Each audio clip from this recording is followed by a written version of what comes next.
आज का हमारा वीडियो है पॉलन पिस्टल इंटरेक्शन।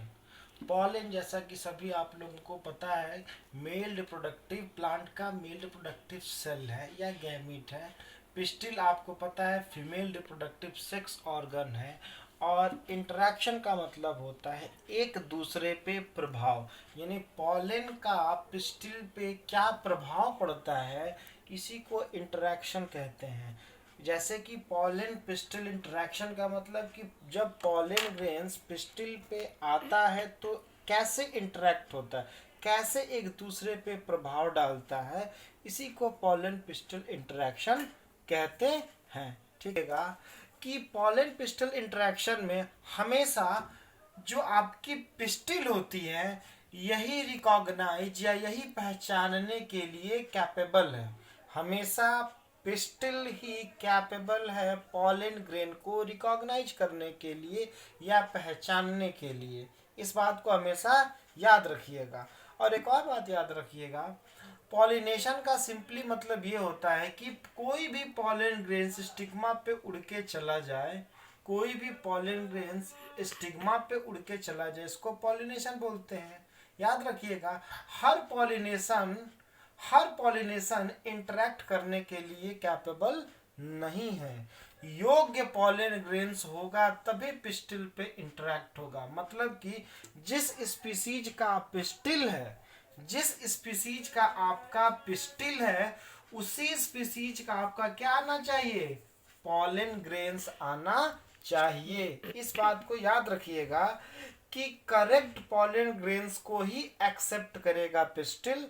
अगर करेक्ट पॉलन ग्रेन्स उस स्पीसीज का नहीं है तो नहीं करेगा। इस बात को याद रखिएगा। अगर पॉलन ग्रेन्स आपका राइट टाइप का है, राइट टाइप का मतलब क्या हुआ कि जिस स्पीसीज का पिस्टिल उसी स्पीसीज का अगर आपका पॉलन ग्रेन्स है तब। अगर पॉलन ग्रेन्स राइट टाइप है तो कॉम्पैटिबल है। क्या है? कॉम्पैटिबल। कॉम्पैटिबल का मतलब होता है योग्य। अगर करेक्ट पॉलन ग्रेन्स होगा तभी योग्य होगा पिस्टिल से इंटरेक्ट करने के लिए। अगर आपका पॉलन ग्रेन्स, अगर आपकी पॉलन ग्रेन रॉन्ग टाइप की है, अगर पॉलन ग्रेन्स आपकी क्या है, रॉन्ग टाइप की है, तो पॉलन पिस्टल इंटरेक्ट नहीं करेगा, या इसको हम क्या बोलेंगे, नॉन कॉम्पैटिबल। क्या बोलेंगे? नॉन कॉम्पैटिबल, यानी अयोग्य।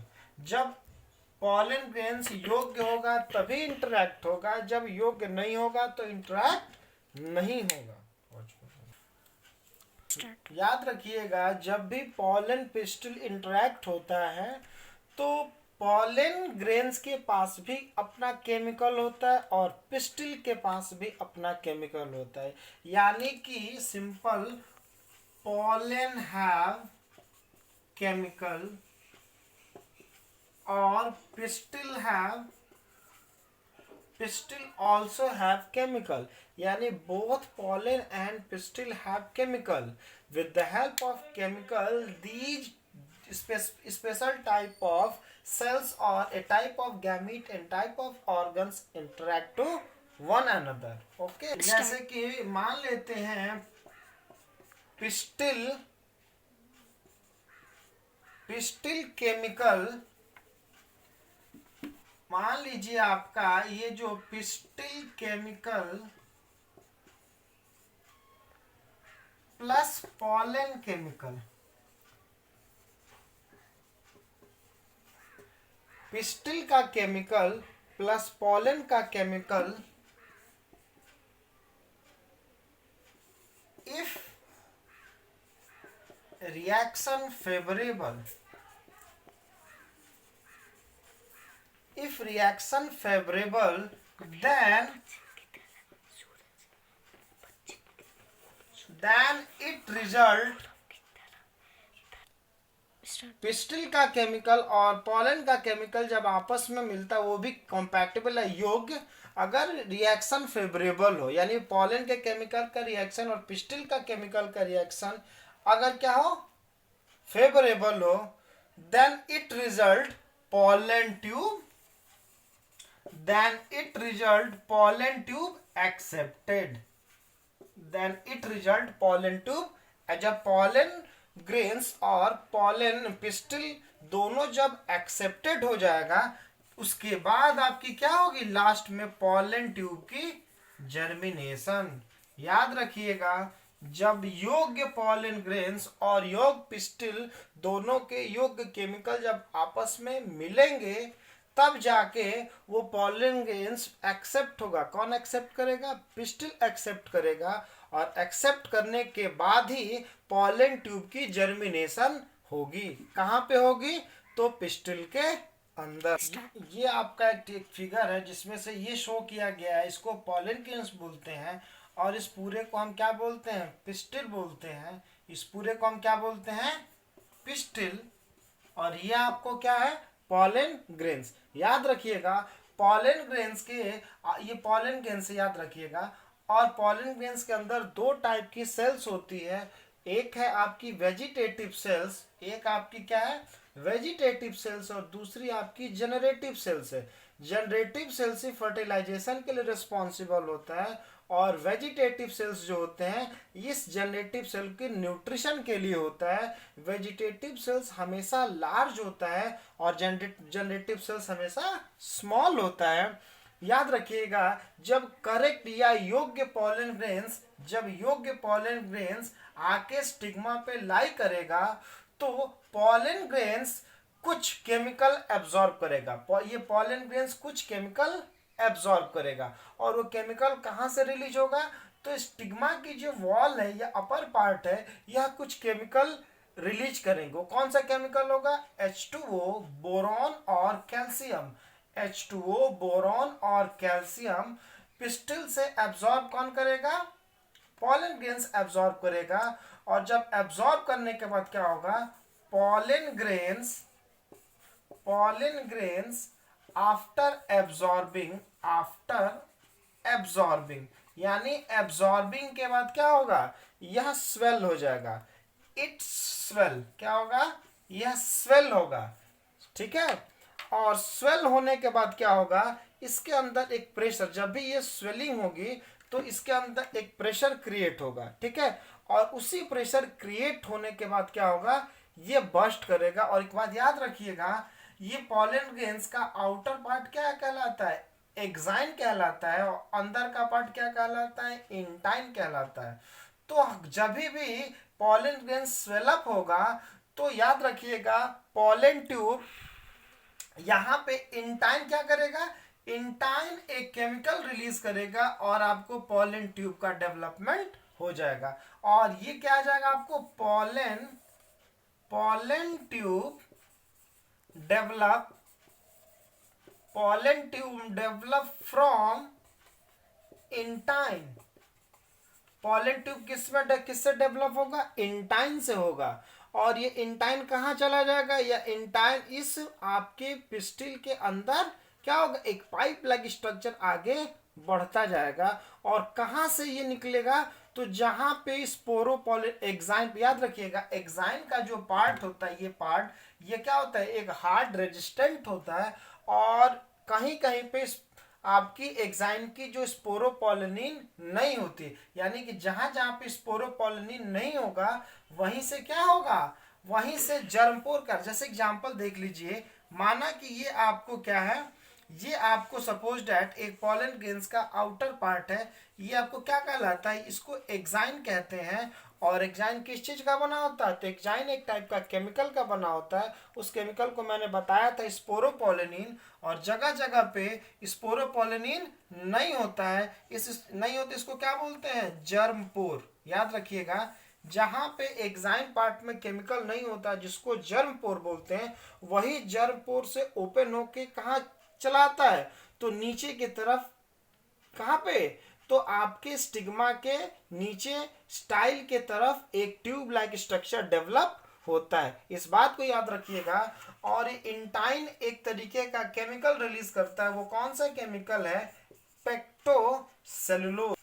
पेक्टोसेलुलोज। याद रखिएगा, इंटाइन क्या करता है, इंटाइन से ही आपका पॉलन ट्यूब का जर्मिनेशन होता है। ठीक है, अब पॉलन ट्यूब की जब जर्मिनेशन होगी तो आगे की तरफ पॉलन ग्रेन्स आपकी बढ़ती जाएगी। याद रखिएगा, जब ये पॉलन ट्यूब का डेवलपमेंट या जर्मिनेशन होता है तो इस पॉलन ग्रेन से ये आपकी पाइप क्या होने लगती है, बढ़ने लगती है, ऐसे जर्मिनेट होने लगती है। और जो आपकी जो दो सेल्स है, एक वेजिटेटिव सेल्स और दूसरा जनरेटिव सेल, ये कहाँ चला आता है, ये चला आता है इस पॉलन ट्यूब के अंदर चला आता है। अब ये क्या कहलाएगा, अब ये आपको वेजिटेटिव सेल कहलाएगी और ये क्या कहलाएगी, जनरेटिव सेल। ठीक है, अब ये यहां से हट के कहाँ चला आएगा, नीचे की तरफ चला आता है। और जो टिप पार्ट होता है, टिप का मतलब पॉलन ट्यूब का जो टिप पार्ट होता है, इस टिप पार्ट को बोलते हैं एपिकल रीजन। क्या कहते हैं, इस टिप पार्ट को बोलते हैं एपिकल रीजन। यानी कि पॉलन ट्यूब के जो जर्मिनेट जो हो रहा है उस टिप पार्ट को क्या बोलते हैं, एपिकल रीजन भी बोलते हैं, या इसी को हम क्या बोलते हैं, एप्स ब्लॉक। क्या बोलते हैं, एप्स ब्लॉक बोलते हैं। इस टिप पार्ट को एपिकल रीजन या एप्स ब्लॉक कहते हैं। और याद रखिएगा, इट रीच यानी एप्स रीजन या apical region reach, it reach, reach का मतलब यह क्या होता है, यहाँ पे बहुत ज्यादा गॉल्जी बॉडी होते हैं, यहाँ पे बहुत ज्यादा गॉल्जी बॉडी होते हैं। याद रखिएगा, इस टिप पार्ट को हम क्या बोलते हैं, एपिकल रीजन। और एपिकल रीजन के पास जो सेल्स हैं, उन सेल्स के पास बहुत ज्यादा गॉल्जी बॉडी पाए जाते हैं। और ये जो गॉल्जी बॉडी हैं, दो टाइप के एंजाइम रिलीज करते हैं। ये जो गॉल्जी बॉडी रिलीज क्या करते हैं, two type of enzyme, that is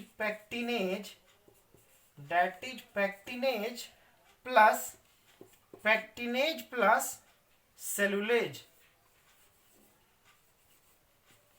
याद रखिएगा, ये आपकी जो पॉलन ट्यूब की जो टिपिकल पार्ट या एपिकल पार्ट है, यह एपिकल पार्ट की सेल्स में बहुत ज्यादा गॉल्जी बॉडी होते हैं। और गॉल्जी बॉडी दो एंजाइम रिलीज करते हैं, पैक्टिनेज और सेलुलेज। ये दोनों एंजाइम क्या हेल्प करते हैं, पैक्टिनेज और सेलुलेज डिसॉल्व सेल वॉल।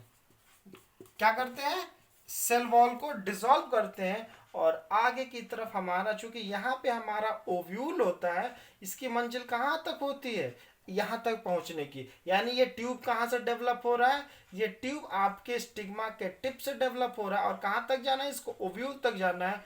और ये पॉलन ट्यूब क्या होता है, पॉलन ग्रेन्स का जो इंटाइन पार्ट होता है उसी से डेवलप होता है। एक बात याद रखिएगा, अंदर आने के बाद ये हमने दिखाया एक ऐसा पॉलन ग्रेन जो टू सेल्ड पॉलन ग्रेन्स, हमने कैसा दिखाया, two celled pollen grains. Two celled pollen grains का मतलब क्या हुआ कि एक वेजिटेटिव सेल्स और दूसरा जनरेटिव सेल्स है। मोस्ट ऑफ द प्लांट, लगभग 60% ऐसे प्लांट होते हैं कि जब ये पॉलन ट्यूब इस स्टिग्मा के अंदर आता है तो जो दो सेल्ड वाले होते हैं वो तीन सेल्ड हो जाते हैं, यानी कि टू जनरेटिव सेल्स हो जाते हैं और वन वेजिटेटिव सेल्स।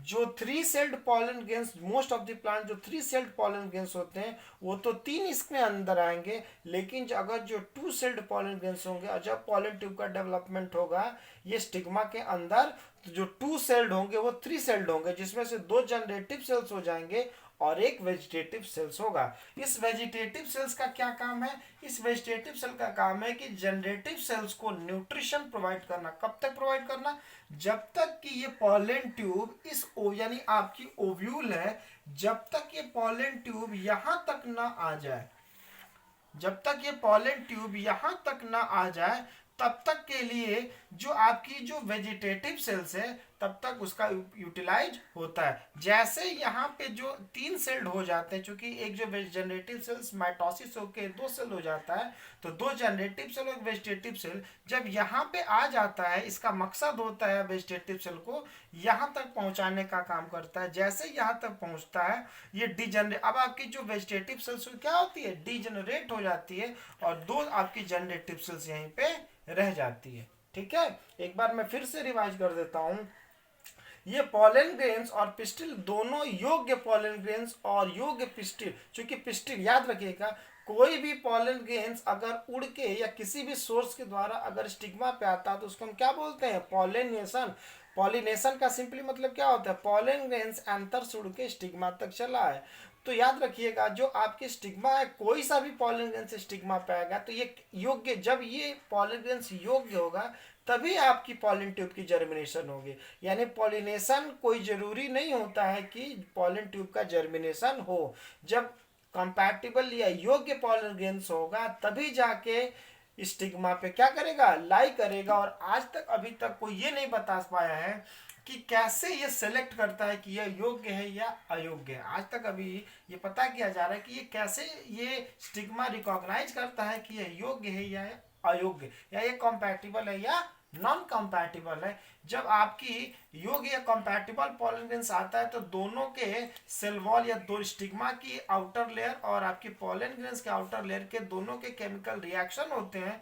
और यहाँ पे जो एग्जाइन का जो जर्म पोर है, जर्म पोर से आपकी क्या रिलीज होती है, तो दो सेल रिलीज होती है, एक वेजिटेटिव सेल और जनरेटिव सेल्स। और जो पॉलन ट्यूब का जर्मिनेशन होता है वह ऑलवेज इंटाइन का पार्ट होता है। और इंटाइन कहाँ तक चला आता है, चला आता है आपके ओव्यूल के पास तक फर्टिलाइजेशन के लिए। नेक्स्ट वीडियो में आपके बताएंगे कि कैसे यहाँ पे आने के बाद अब फर्टिलाइजेशन होगा। अभी तक हमने क्या बनाया, हमने अभी तक सेक्सुअल रिप्रोडक्शन इन प्लांट में हमने सबसे पहले क्या बताया, प्री फर्टिलाइजेशन इवेंट बताया। मतलब कि फर्टिलाइजेशन से पहले वाले इवेंट गैमेटोजेनेसिस बताया। गैमेटोजेनेसिस में मैंने क्या बताया, माइक्रोस्पोरोजेनेसिस बताया और मेगास्पोरोजेनेसिस बताने के बाद उसके बाद हमने पॉलिनेशन बताया, पॉलन पिस्टल इंटरेक्शन बताया।